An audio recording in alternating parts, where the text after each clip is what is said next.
سلام الله عليكم. عفاشي وانفصالي يا عماد، كيف تركب؟ بالله عليكم، من هو الانفصالي؟ نحن أم هم؟ هل تنظرون لعيدروس الزبيدي الذي وحد كلمته مع جزيرة العرب انفصالي؟ أنا لا أرى فيه انفصالي. أرى الانفصالي من ذهب بالولاء لإيران ولتركيا، هذا هو الانفصالي، من يريد أن يسلخ اليمن عن جزيرة العرب، هذا هو الانفصالي وليس عيدروس الزبيدي.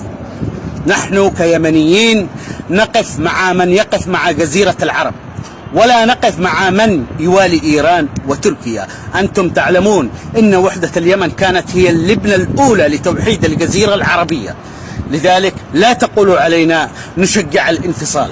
نحن نشجع الوحدة، نحن نشجع الوحدة العربية، وليس من ذهب لي بالولاء لإيران ولتركيا. هل تعلمون يا شعب اليمن ما هو السبب الرئيسي بقتل علي عبد الله صالح، بإطاحته من الحكم وقتله؟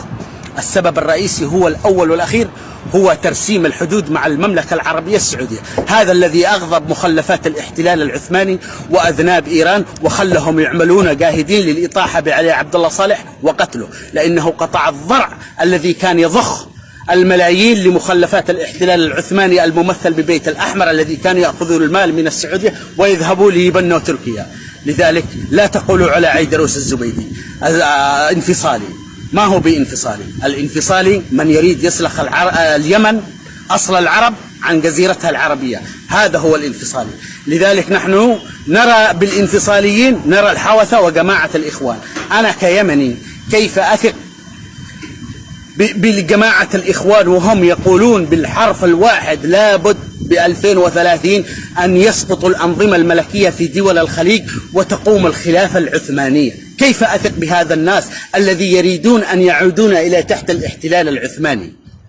لذلك أنا أأيد الجنوبيين طالما وهم كلمتهم واحدة مع جزيرة العرب، وإذا تخلوا الجنوبيين عن جزيرة العرب ستروني أول الواقفين ضد المجلس الانتقالي وضد الجنوبيين إذا تخلوا عن جزيرة العرب وعن عاصمة القرار العربي المملكة العربية السعودية.